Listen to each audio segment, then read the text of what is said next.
Breakdown ng 800 pesos na bayad sa guided tour sa Dipalo Eco Park, Nilinaw. Para sa detalye, narito si Idol Jam Victorio. 104.7 IFM Report. Nilinaw ng pamunuan ng Dipalo Eco Park sa San Quintin ang breakdown ng 800 pesos na bayad sa guided tour matapos punahin ng isang bisita online. Sa feedback, inihayag ng hiker na tila sobra umanong singil ang 800 pesos lalo kung walang kasamang joiner. Nabanggit din ang kakulangan ng pasilidad sa pasyalan tulad ng palikuran at maayos na cottage. Ayon sa pamunuan, 200 pesos nito ay depositong maibabalik sa mga joiners kung walang nalabag na patakaran, partikular sa kalinisan ng lugar.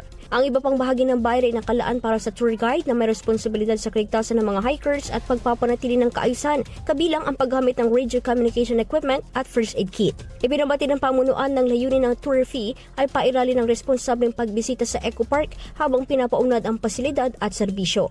Binuksan ngayong Desyembre ang hiking and guided tour pati na ang overnight camping sa Dipalo Eco Park matapos ang paglilinis sa Nabiyag Falls, 300 metro mula sa ilog. Kasama mo mula dito sa IFM Digupan, it's si Idol Jam Victorio. Tatak IFM. IFM News. IFM News. IFM News.